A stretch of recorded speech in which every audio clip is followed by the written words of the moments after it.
Relax in the coaching lounge and engage with compelling, motivational speakers. Be prepared to transform your inner world, to shape your outer world through empowering discussions.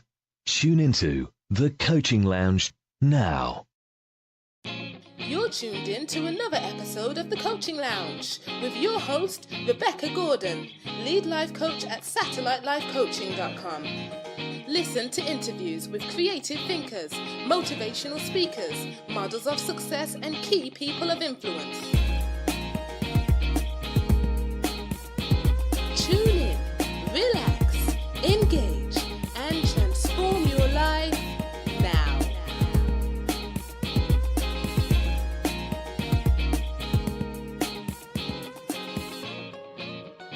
Joyce Schafers has been a life skills coach for over 2 decades and specialises in relationship counselling.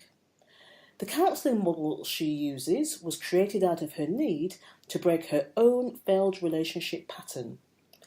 Joyce helps couples understand why their relationship has broken down, and she teaches them how to fix it. My name is Rebecca Gordon, and you're here with me and Joyce Schafers in the Coaching Lounge. And for the next few minutes, we're going to explore relationships with Joyce. We're going to explore how she helps her clients get to the root of their problems in their relationships. And we're going to talk about red flags, how we can determine whether a relationship is, if it's problematic, and what we can do about it. So, I'm actually going to introduce Joyce into the Coaching Lounge. Welcome, Joyce. Hi, Rebecca. Thanks for having me. You're welcome. This is not the first time you've been here with me in the Coaching Lounge. It's just been over a year, I think. We had a last conversation, and that was about relationships too, wasn't it? Yeah, that seems to be the focus I have. It seems like that's all I talk about. That's all you talk about. Well, actually, that's great because as, my listeners know, I actually have people in the Coaching Lounge who are experts on the topic that is their subject matter. So that's why you're here. Now, I should say that in our last conversation, you gave great quality information that was well received by the audience. And so I know that, this conversation will be just the same. But we're actually going to, I know that you've written a course called Getting to the Root of the Problem in Your Relationship. So we're going to talk about that and other things that you've been doing since we last spoke just over a year ago. But we need to actually talk about the weather, Joyce. Okay. Yeah. Because you're all the way over in Canada, and over here we've had a bit of snow. What's the weather been like for you? We've been basically snowed in. We had a ton of snow over the last few days, and I live out kind of in the middle of nowhere, and I got stuck myself, and my neighbors got stuck. So we've been, inundated with a ton of snow, but it's warming up. It's about to warm up. So yes. I feel like spring might be around the corner. Fantastic. Let's hope it is. Yeah. And it comes soon. Because it has been pretty cold. And over here, in the UK, we've had, I'm in the West Midlands, we've probably had about 5 inches of snow. And 5 inches of snow, I don't know what it's been like for you, but actually nothing moved, Buses stopped, people didn't go out, trains were cancelled.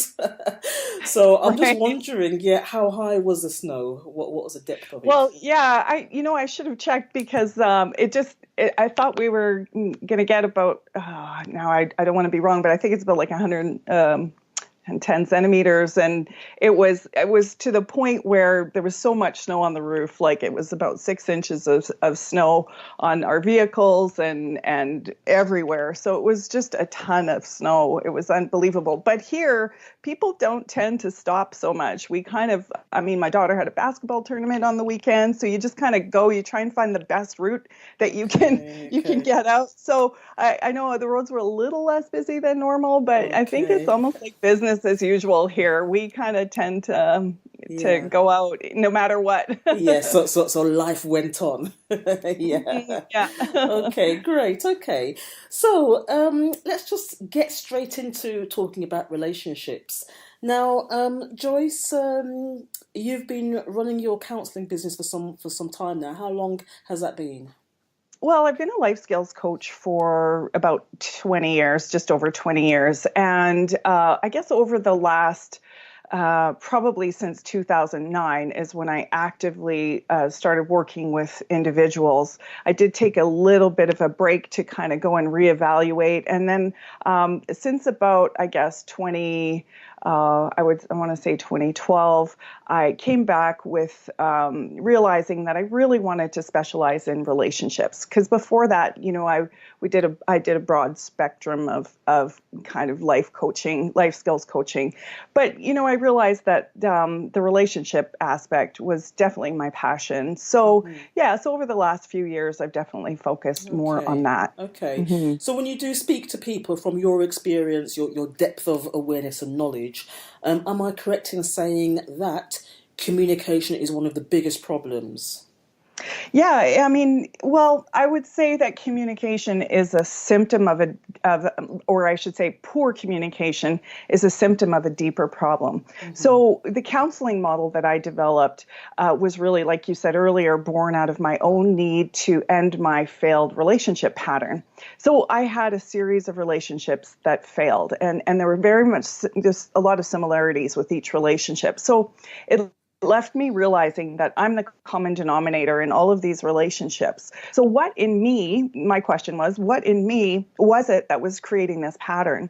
So the counseling model that I used was born out of my need to understand and end the pattern. And so what I realized is, typically it's unresolved emotional pain formed in trauma from the past that creates, that's the root of problems, and one of them being poor communication. So I would say communication is more like a symptom of a deeper issue. And so that's why, when I designed this course, getting to the root of the problem in the relationship, was really to help people go a little bit deeper than, like the surface strategies, because I always say it's like all the communication skills in the world aren't going to work if you're not really addressing that emotional root piece. So say if someone's abandoned in their childhood and in their relationship, that abandonment will likely become triggered in some way. And so then what's happening there, all of the unresolved emotional pain formed in the trauma of being abandoned is pulled up to the surface in the relationship. And so poor communication is the result. Whenever we're triggered, it makes communicating effectively almost impossible. So I would say that absolutely communication is a problem, but it's just that it's a symptom of a deeper issue. Okay. That was very well explained. Thank you very much. So what can make resolving conflicts difficult in relationships, Joyce? Well, I always say that when two people are committed to the relationship and also can, be self-reflective, can look in the mirror and say, okay, how might my broken bits from my trauma, or how might my issues be creating a problem in the relationship? Okay, so if two people can do that, if they're committed and if they can apologize and look in the mirror and be self-reflective and kind of change their problematic behavior, then I feel like any problem can be resolved. So when I'm working with couples, I really have a lot of hope and optimism if I see two people, with those qualities. So, but what I've noticed, and unfortunately I've had my own experience with this, but and I see it with some of the people I work with, is that one of the biggest challenges is when we come across someone who really can't look in the mirror, who really can't be self-reflective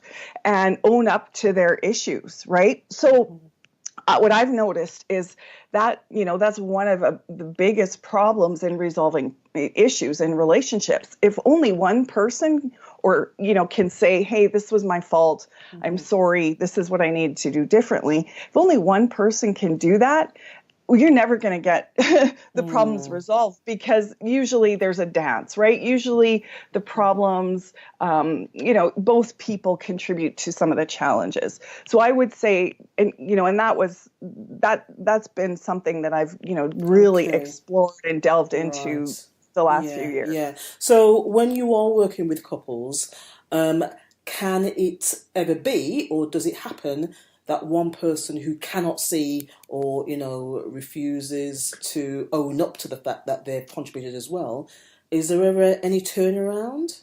And how does that happen? Yeah, I have definitely had experience where I've helped. This one man comes to mind.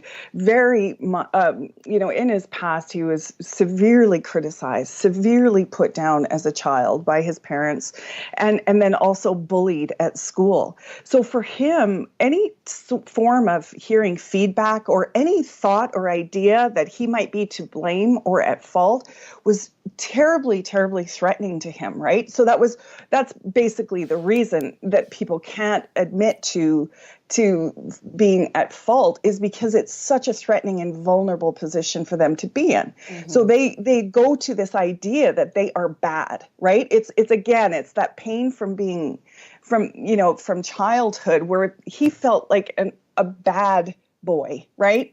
So anytime someone would want him to admit to a fault, or he had to receive feedback, he couldn't do it. He would pull out all the strategies in the book to try and squirm away from being held accountable. Now, the way I actually got some success with him was, again, always going to the root issue. If he's feeling vulnerable and unsafe to admit to doing things wrong, then my focus is about helping him, or helping an individual feel safe and comfortable with their flaws. So it's about reassuring them that they're not a bad person, that it's just the behavior that needs to be addressed. It's not them as their entire being that's bad.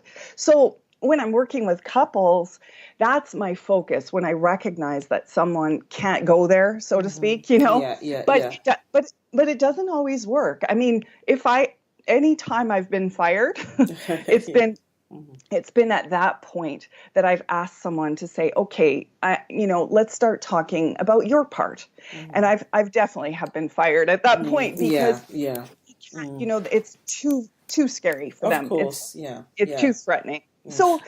So I've had some success. I was going to say, I mean, certainly in professional settings, whether it be coaching or counselling, then, an individual takes up the service because they recognise they want to shift, there's something they want to change.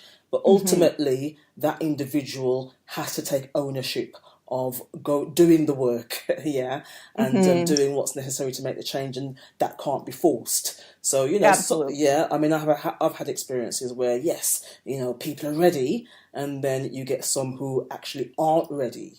So, sort of like there's got to be that step away, and then maybe they come back, or they've got to do some reflection. But, it's a powerful process that does require people to be fully present and to be fully responsible for wanting to do, what's necessary to make the change.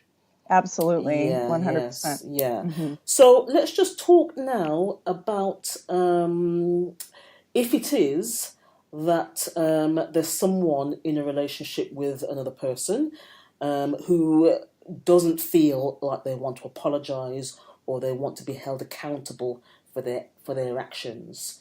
So in that relationship between a couple, what are some of the red flags that people should look out for to know if that's the case? Right. Yeah. So I've kind of narrowed it down to about 4, and there potentially are more, but these are the ones that really stand out to me, and the ones that are quite problematic. Mm-hmm. So red flags, say number 1 is when the person dismisses your concerns. So say there's an issue between two people, and say I want to bring my concerns to someone, and I want to talk about their behavior. So dismissing your concerns, that red flag kind of looks like this. What they might say, the strategy they might use will look like this. They'll say that the problem that you have is small and insignificant, right? Mm-hmm. That you're overreacting, that you're irrational or kind of silly, or that it's your issue and not theirs. It's like really making light of the problem that you had with them. So typically, you kind of leave the conversation feeling like, oh, well, yeah, maybe I am overreacting, or maybe I am silly for thinking that what they did was bad, right? So you got to keep in mind, these people, they're feeling so threatened, right, to being held accountable, and they might not even be knowing that they're using these strategies, but the goal is to keep you away from highlighting their flaws. Right, So, okay. so dismissing your concerns is definitely one of them. One of the very common. Okay, so is that dismissing your concerns but raising their own, making theirs bigger, seem bigger? Well, I would say that that could be part of it. Absolutely. So that red flag number one, dismissing your concerns, is that ultimately you leave the conversation feeling like your problem was you're overreacting and the problem was small. Okay. So that could be, it could definitely take that route where they're making their issue bigger than yours, certainly. So then the person who's on the receiving end becomes doubtful of themselves. They second guess, they don't trust themselves. They're always questioning. Right, and I always say that there's healthy rules to engagement and unhealthy rules, and when you have two emotionally mature individuals who can look in the mirror and apologize, basically, it's not to say that they're not going to have problems, and you can still have problems in your relationship, but it should never, like, solving the problem should never feel disorienting or confusing, or like you don't know which way is up, or that you're constantly doubting. You get to that point where you're constantly doubting yourself, right? Those are the signs of like unhealthy rules of engagement, where you're this sense of like being in the twilight zone, or this, what is, that feeling of not knowing which way is up. Yeah. So I think it's important to understand, in a healthy relationship, you're dealing with emotionally mature individuals who can look in the mirror, and then the unhealthy is when, like that person is too threatened to go there, so to speak. Yeah. Okay, great. So that's red flag number one, dismissing concerns. Okay, what about number two? Okay, so disarming you so you'll drop the topic. So it's basically the person might use passive aggressive or aggressive strategies to really disarm you. So to make you feel like so bad for bringing up the problem in the first place, or make you feel like you're being mean or harsh. And so kind of some of the strategies, they might get overly dramatic. They might cry. Now, I'm not saying there's anything wrong with crying. Certainly when people's feelings are hurt, it's normal, it's natural to cry. But what I'm talking about is like this overly dramatic kind of a strategy where they're, very upset and potentially get very aggressive, in all kinds of ways. But with the goal is to make you feel bad it's like even having the idea that they could have done something wrong in the first place, right? It's like, it sounds quite dramatic. Yeah, exactly. And with the goal of making you just drop the conversation, right? Okay. So that's the goal. Yeah.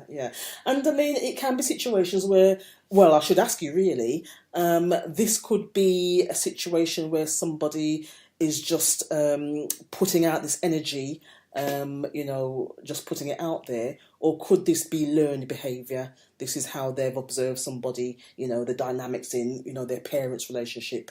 So actually they think it's okay to project like that?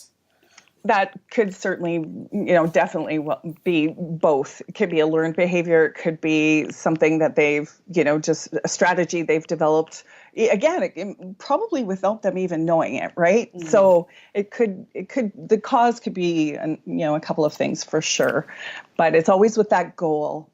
They have to maintain their innocence, and that's the end goal. The goal isn't necessarily to resolve the problem. The goal is to keep their flaws hidden. Okay. So we're looking at red flags in a relationship. So how you can identify when someone is not wanting to be held accountable for their actions.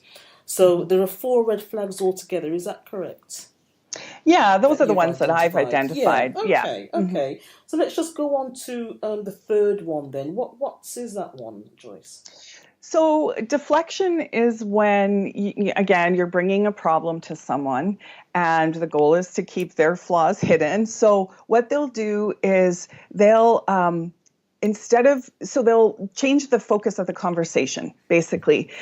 They'll, instead of focusing on what they've done, they're going to come back at you with something you've done wrong, right? Okay. So they're deflecting. They're not, they're squirming away from being held accountable, and then they want to put the focus on your flaws. Mm-hmm. Now, this can be tricky because if you're open, like I'm very open to seeing my flaws. I don't get threatened. I might not like it, but I don't get threatened. So I can easily look in the mirror and be self-reflective. So this strategy works really good on someone like me because I can say that I've made mistakes. So the goal in this strategy is to focus on the things that I've done wrong. And because I'm willing and open, then I'll go there. Like it's easy for me to get sidetracked because, if I think I'm doing something to hurt someone, it's like, well, I want to know about that, right? Yes. So they're deflecting the conversation from what they've done, and they've focused it on you. And this is where it's tricky because chances are I have done something wrong.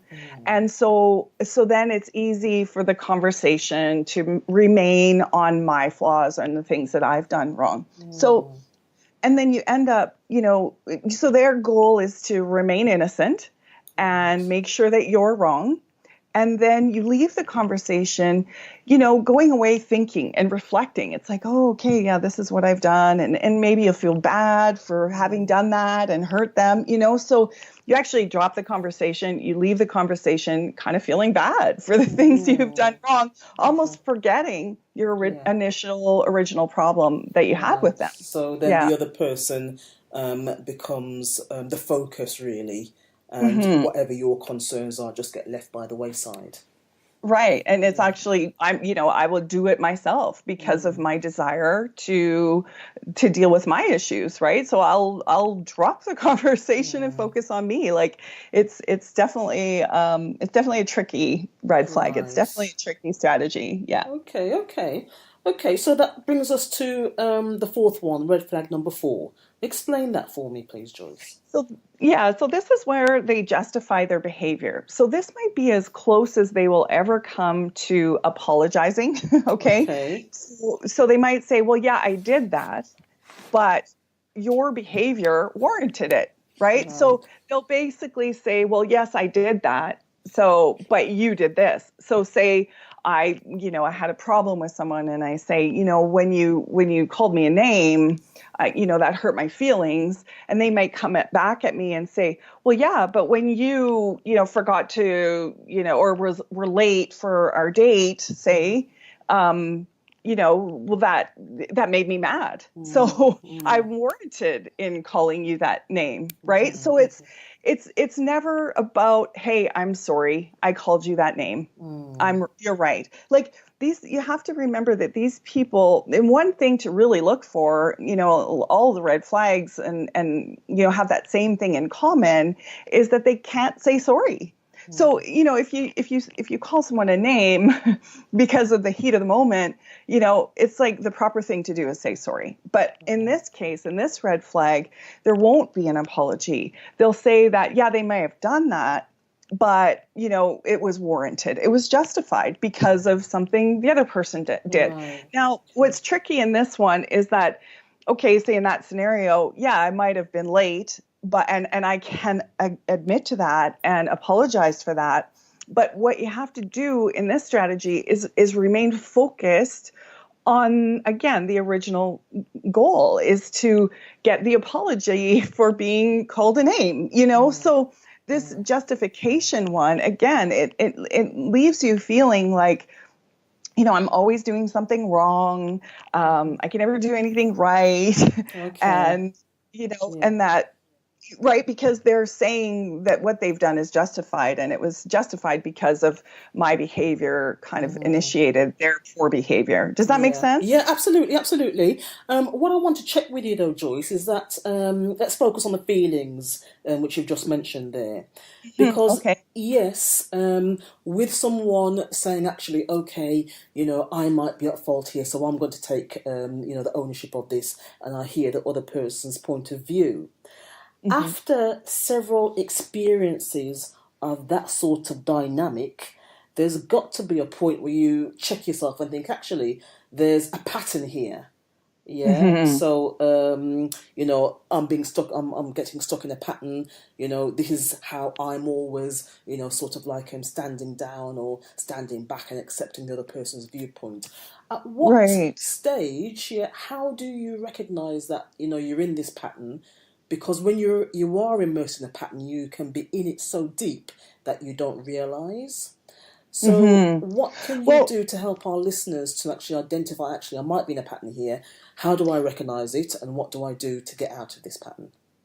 Well, these red flags that we've been talking about, I wrote about in an article that was published on Elephant Journal, and the Okay. reason I wrote the article was to be of assistance, because honestly, Rebecca, I found myself in this pattern without knowing it for such an extended period of time. And I consider myself definitely a philosopher at heart, very introspective, very curious, and always wanting to get to the root of the problem and understand what's going on. But honestly, it was so thick in it that I couldn't see the forest through the trees. Like, honestly, it wasn't till being out of this, and I think of this one particular relationship, it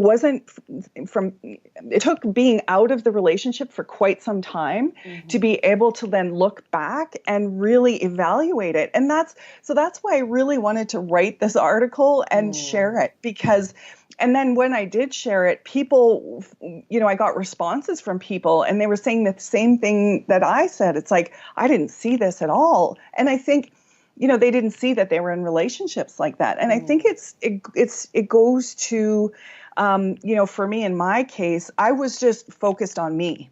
I was focused on me and, my faults and what I could do to be a better person and how might I change. And that's why I feel like I couldn't see it, is because my Right. focus was just on me trying to be a Yeah, better yeah, person. yeah. I get that. Yeah. So what you're Yeah. saying is that, firstly, someone can go to the article. It's on Elephant Journal, and we'll put the link in the description of this podcast. But someone can actually get awareness of what the red flags are. So you've got red flag number 1, dismissing your concerns. Red flag number 2, disarming you so you drop it. Red flag number 3, deflecting the focus. And red flag number 4, justifying the behaviour. Now, Right. you've described those, Joyce, so thank you very much. We're just going to take a quick break, and then we're going to come back to discuss what to do if you realise that this is what's going on, and how you might actually approach what strategies you can use to approach dealing and resolving with that. Is that okay for us to discuss on the other side? Sounds perfect. Great, okay. So we're just going to take a very quick break and stay tuned. Think big for a moment. If you could create your best life, how would this look? What if, in just 30 minutes, you had a plan of action to get closer to your dream? Make the impossible possible and claim your free session today. Visit www.satellitelifecoaching.com now. Thank you for staying tuned to the Coaching Lounge podcast. I am Rebecca Gordon, and I have with me my life skills coach, a relationship expert, Joyce Schafers, and we're currently discussing relationship red flags and how to deal with them. So we've looked at the 4 red flags, which are very, very insightful indeed. And the question then, Joyce, is, what can you do if you find yourself in a relationship with someone who can't admit that they're wrong? Right. So, I touched on it earlier, but I think the biggest thing to be aware of is just exactly how threatening and scary it is for these people to be wrong. Okay. So what you're dealing with here, like I said earlier, is the one client. It's always seems to be formed in trauma, and it's a certain type of trauma is what I've noticed. So any kind of trauma where the child it ends up feeling basically very bad for who they are. Okay, so they feel like they're a bad kid. So that often comes from being criticized and put down by their parents or caregivers. Okay, so it's like this, the feeling is that it's not safe to make mistakes. Okay, and so a child who is raised in that kind of environment has a really, really difficult time apologizing or owning up to the fact that they've made a mistake, because where their mind goes in that scenario is that they feel like they're bad, right?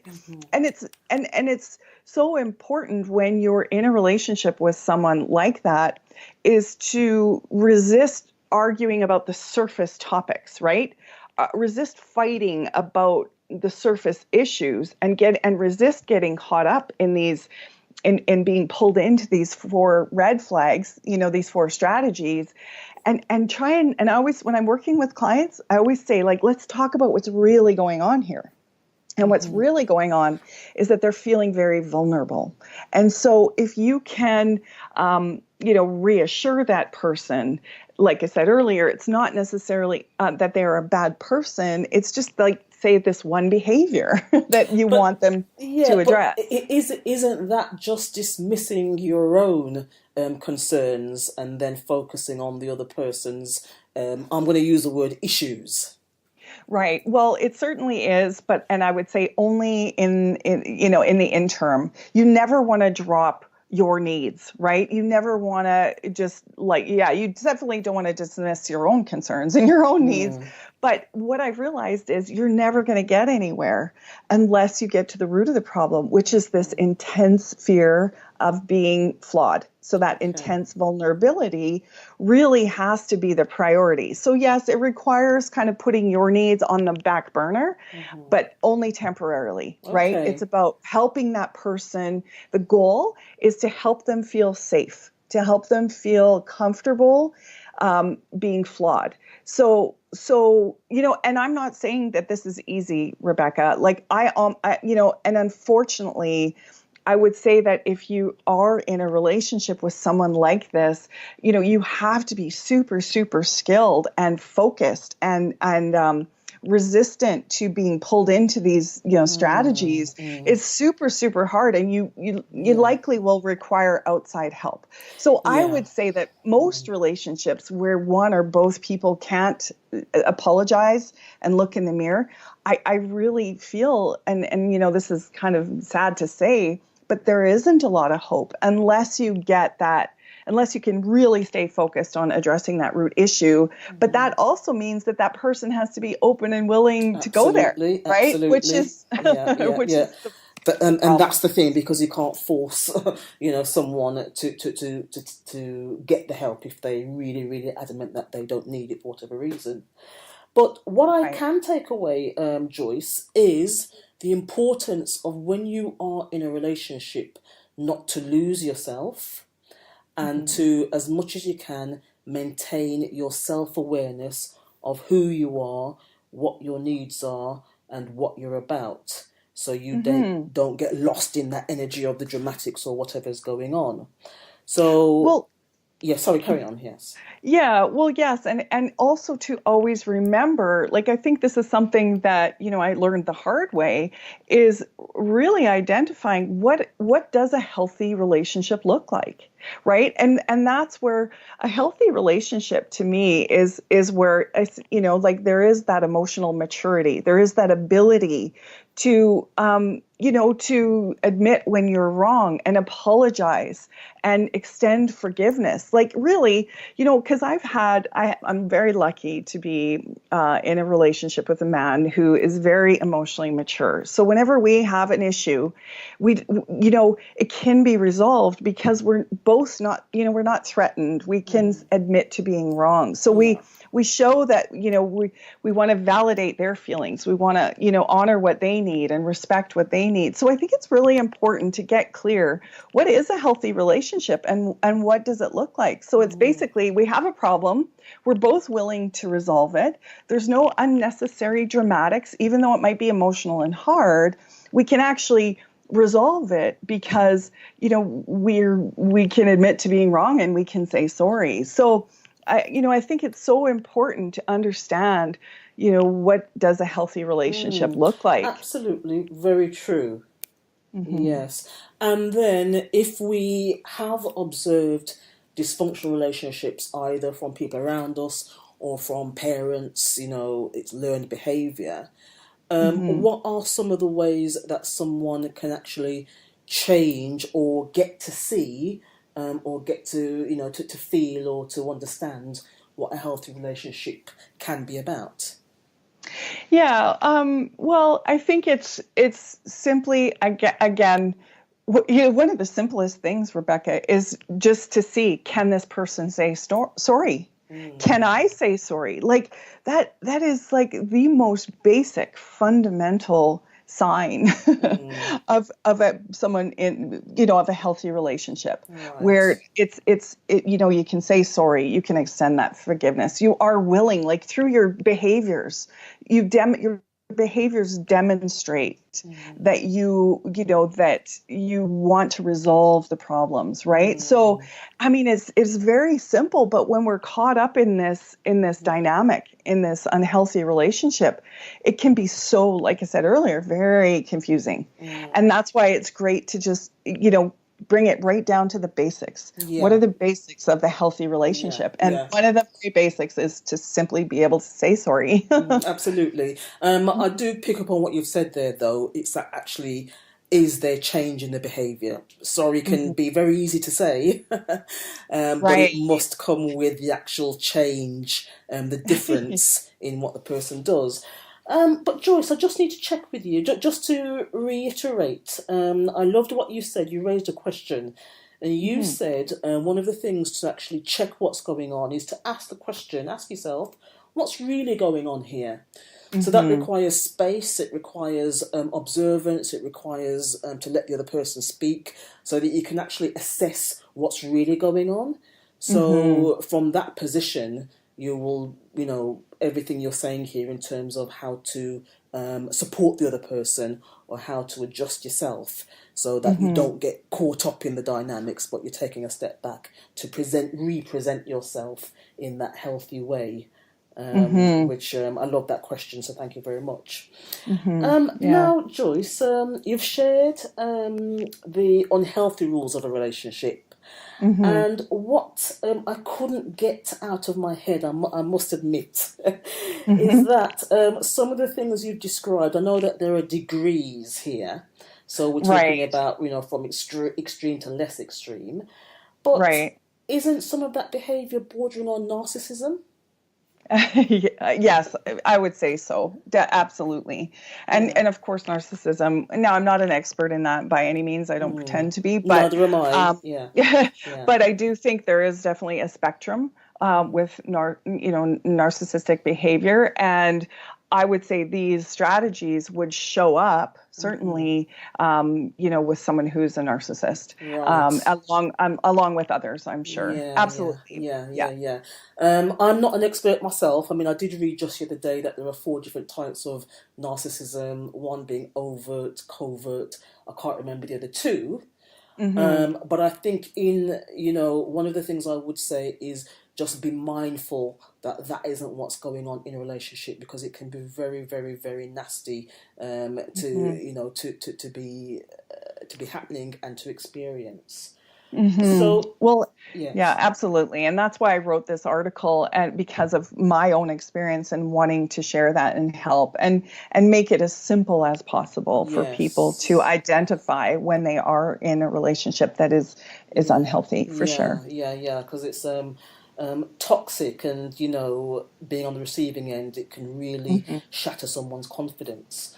So based on what you said about the red flags and what it can lead to an extremes perhaps. When does someone know it's time to say goodbye? Well, I think when you get to that point where you really see no movement on the other person's part. So in other words, what, in terms of movement, they're not making your needs a priority. They're not making your feelings a priority. They're not apologizing for the things that they've done. They're maintaining this idea of their innocence. Okay.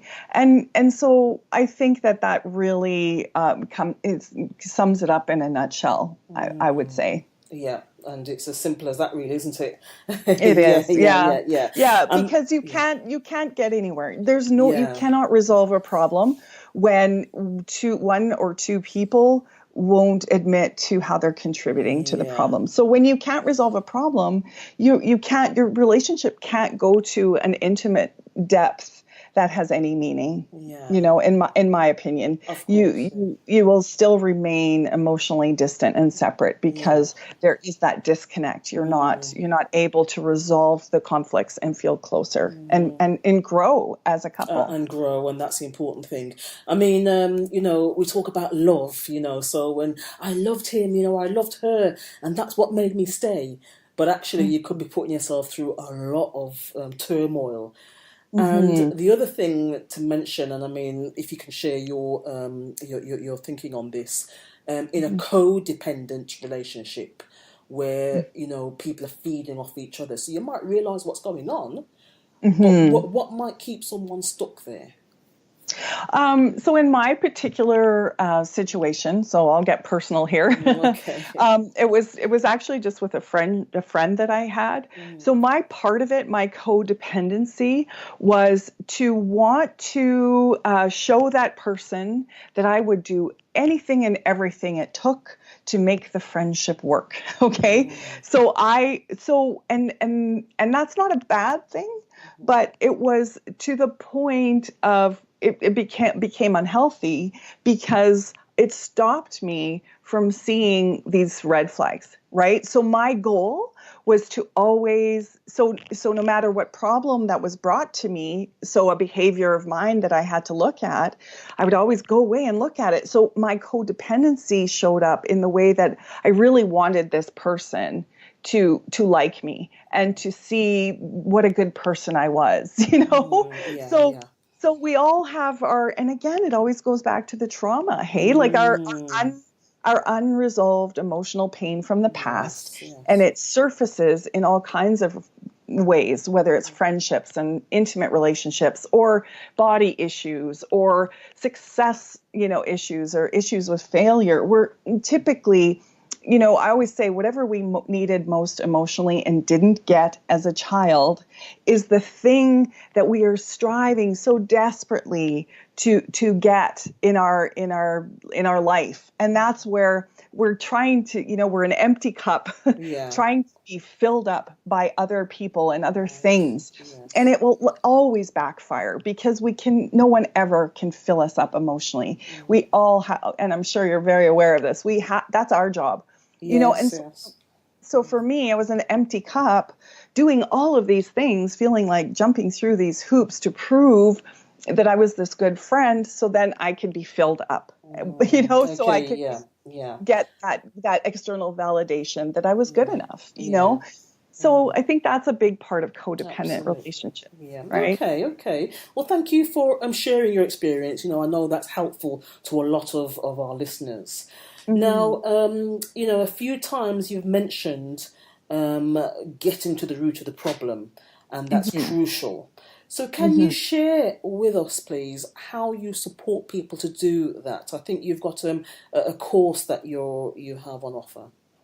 Yeah, so it is called Getting to the Root of the Problem in the Relationship. So it focuses on helping people understand what I call their cycle of emotional pain. So that's the cycle of emotional pain is basically the counseling model that I developed. So it goes to helping. So what I do with couples in particular is we get very clear about what are the current challenges. So I get clear about what their fights are. What do they fight about? Is it money? Is it sex? Is it whatever it is?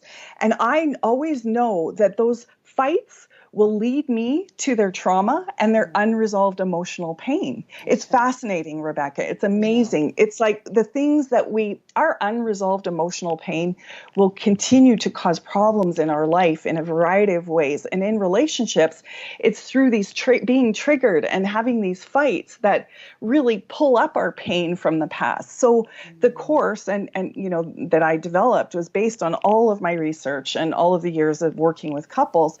And it's designed to help them help the individual get clear about, okay, what are the problems? What do we fight about? What was my past like? So as a child, what was my trauma? What did it do to me emotionally? And how might I be trying to get my emotional needs met through this relationship?